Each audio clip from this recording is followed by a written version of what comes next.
The liver is often called the project manager because everything that goes into the body goes first to the liver, and everything that comes out of the body comes out under the jurisdiction of the liver. And the liver is the only organ in the body that has the ability to regrow. And when you understand the liver, when you understand what it does, and it's the role that it plays, you'll understand why God made it so.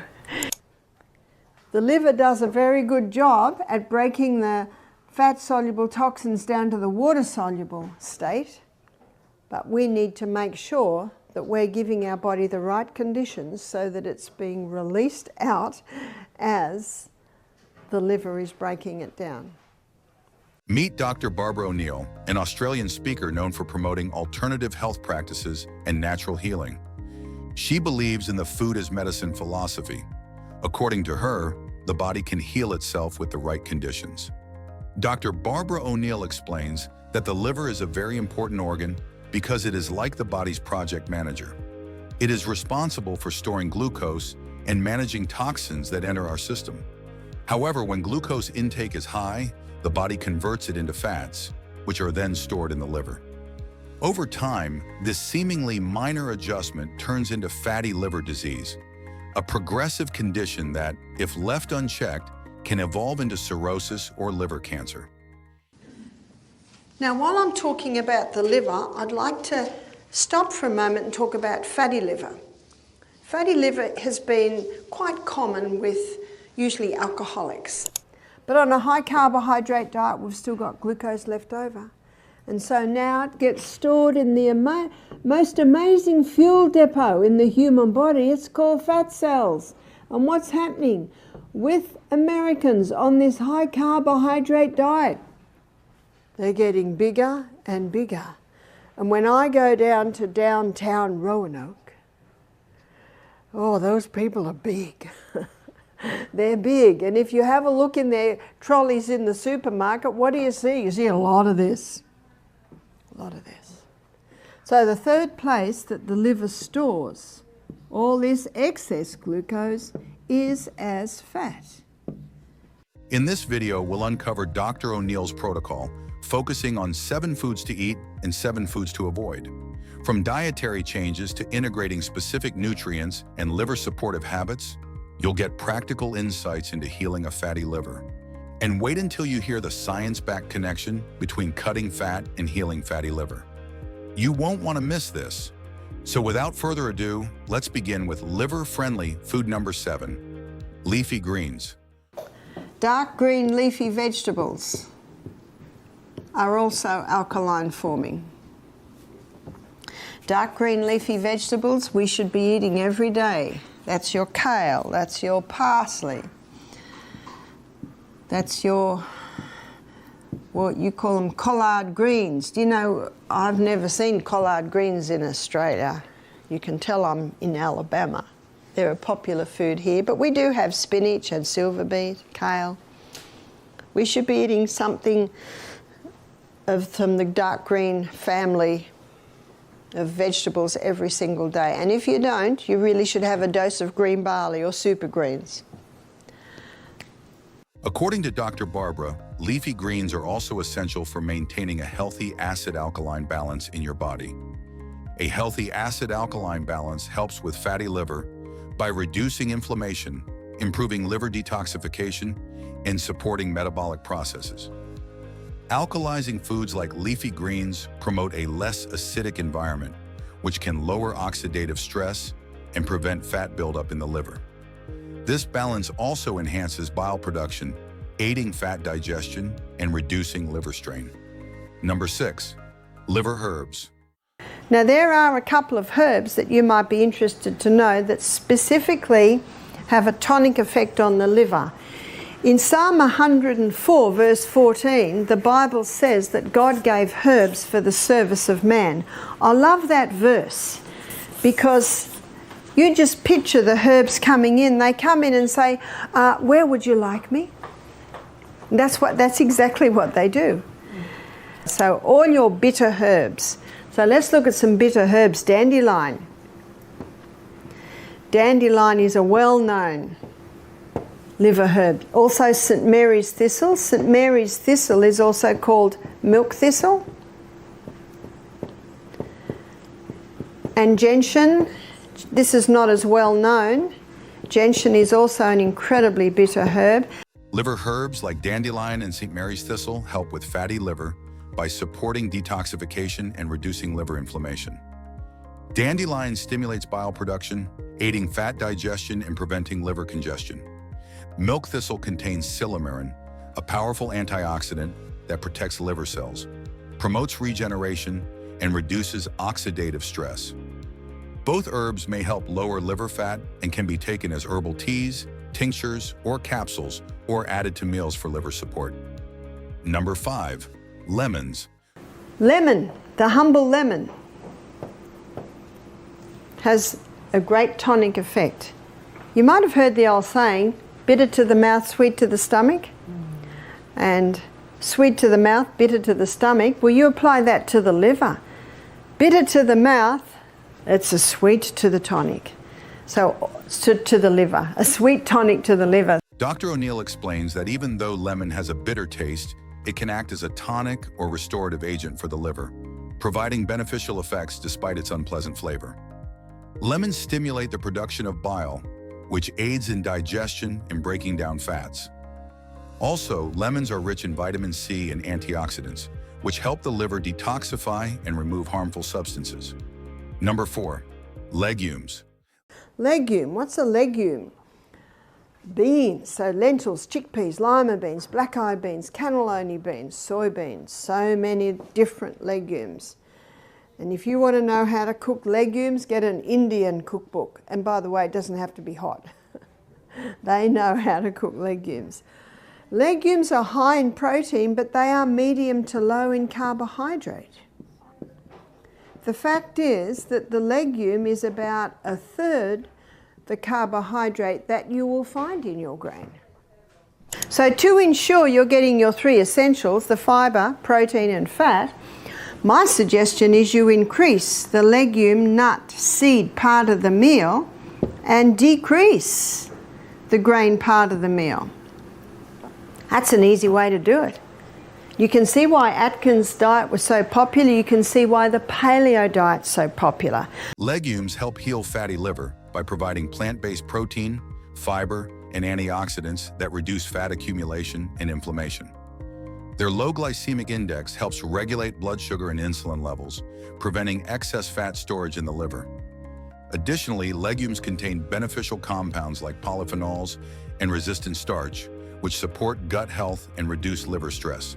Studies suggest that diets rich in legumes are linked to a lower risk of non-alcoholic fatty liver disease. Number 3, tomatoes. And I think you'll agree with me, olive oil and tomatoes go very nice. They almost hand in hand together. And you look at Lebanese food, Italian food, there's a lot of tomato and olive oil cooking. When it's cooked with an oil, it releases a plant chemical called lycopene. Lycopene is from the fat-soluble family, and that's another reason why we should be eating a little oil with our meals, because it helps release the fat-soluble vitamins. Lycopene is a potent antioxidant, and it has the ability to reduce the inflammation of the prostate gland, so that's good news, isn't it? Tomatoes can help with fatty liver due to their high content of lycopene, an antioxidant that reduces inflammation and oxidative stress in the liver. They also contain vitamin C, potassium, and fiber, which support liver detoxification and metabolic function. Number 2, garlic. Now, which is garlic. And this is a nice garlic. I always look for the purple ones. So you want to have a look at for the, I was going to say Australia, but I'm in America now. So I try not to get the Chinese ones. And if you press it down, you can open it up easily. And this is your natural antibiotic. In your book, there's a recipe for the flu bomb. And the flu bomb has crushed garlic in it. I don't say how much because it depends how much you dare. Some people can handle a couple of cloves. Some people can handle only 1 clove. Garlic contains compounds like allicin and sulfur that reduce liver fat, fight inflammation, and improve insulin sensitivity. Studies suggest that garlic consumption can lower liver enzymes and reduce fat accumulation in people with non-alcoholic fatty liver disease. Eating raw garlic or using garlic supplements may support liver health, but it should be part of an overall healthy diet. Number 1. Protein-rich diet. Within 48 hours of doing a detox program, if you don't supply any protein, the liver can suffer 25% liver function loss. You see, if you're on a detox program and you're starting to release environmental poisons and you're not supplying the protein, the liver goes, whoa, quick, we're going to have to start breaking down and supplying the amino acids that are necessary to mop up these nasty guys. A protein-rich diet helps with fatty liver by reducing fat buildup, improving liver function, and supporting muscle health. Protein keeps blood sugar stable and prevents excess fat storage in the liver. Good protein sources include lean meats, fish, eggs, dairy, nuts, seeds, and tofu. So these were the 7 foods that can help heal fatty liver disease. However, we all know that prevention is better than cure. Let us now take a look at the 7 foods that might be the root cause behind fatty liver. Number 7, alcohol. Alcohol leads to fatty liver by overwhelming the liver's ability to process fats, causing fat buildup in liver cells. It also increases inflammation, oxidative stress, and insulin resistance, all of which contribute to liver damage. Over time, this can progress to more severe liver conditions like alcoholic hepatitis and cirrhosis. Number 6, rice. Also, rice. I know as a 5th generation Australian Scottish descent, we actually really never had rice. It wasn't until I was about 18, 19 and started going to Chinese restaurants that we started having rice. Rice, especially white rice, when consumed in large amounts can cause fatty liver disease due to its high glycemic index. White rice is a refined grain, meaning it has been stripped of its fiber and nutrients, causing it to be quickly digested and absorbed by the body. Switching to brown rice or other whole grains, which are higher in fiber, can help slow down digestion and reduce the risk of fat buildup in the liver. Number 5, pizza and pasta. And I know in Australia, Australians love their pies. That's another quick food. And Europeans have introduced us all to pizza, another fast food. Pasta, I don't think there's a home today without pasta in it. But as a child, growing up in the 50s, 60s, we didn't know what pasta was. I don't think it was till probably the mid-70s when I was in my 20s that I first had pasta. Pizza and pasta, popular foods made with refined flour, can contribute to fatty liver disease when eaten frequently. Pizza dough, which often contains yeast, is made from refined flour that breaks down quickly in the body, leading to blood sugar spikes. Over time, this can cause insulin resistance, resulting in fat storage in the liver. Number 4, bread, cakes, and cereals. We're first of all going to have a look at what your liver does with the food that you eat. And never in the history of mankind have human beings consumed so many carbohydrates. We've become high carbohydrate consumers. Whether I'm in England or Scotland or Australia or America, high carbohydrate consumers. The most popular breakfast food is cereal. We know it's popular because there's a whole aisle devoted to it in the supermarket. And it's very popular because people don't have to cook. All they have to do is open the packet, pour it into a bowl, pour milk on it, goes like wet tissue paper, it's down the hatch quickly and they're out the door. Another quick breakfast can be bread, toast. Now because these 2 foods don't take you very far, usually mid-morning people are looking for cakes, cookies, donuts, they will say cakes, etc. Bread, cakes, and cereals, which are typically made from refined flour and unhealthy fats, can contribute to fatty liver disease when eaten frequently. Refined flour is quickly digested, causing rapid spikes in blood sugar and insulin levels. The unhealthy fats found in many baked goods can promote fat buildup in the liver, ultimately causing fatty liver disease. Number 3, deep-fried food. Deep-fried foods such as French fries, crispy chicken, and chips contribute to fatty liver by providing unhealthy trans fats and excessive calories, leading to fat accumulation in the liver. They also promote inflammation and oxidative stress, which damage liver cells. Regular consumption of fried foods increases the risk of insulin resistance and non-alcoholic fatty liver disease. Number 2, potatoes. My husband's an Irishman, so every main meal must contain potatoes. In Australia, we call them chips. I think in America, you call them French fries. Is that right? Dr. O'Neill explains that potatoes, especially when consumed in large quantities or in processed forms like fried potatoes or chips, can contribute to fatty liver disease. Number 1, sugar. And the pure crystallized acid that's been extracted from the sugarcane plant, sugar. Would you agree with me? We've become high carbohydrate consumers, and one of the reasons I think is it's just there, it's just easy. Excess sugar, especially fructose from sugary drinks and processed foods, leads to fatty liver by overwhelming the liver's ability to process it. Unlike glucose, which is used by the body for energy, fructose is primarily metabolized in the liver, where it gets converted into fat.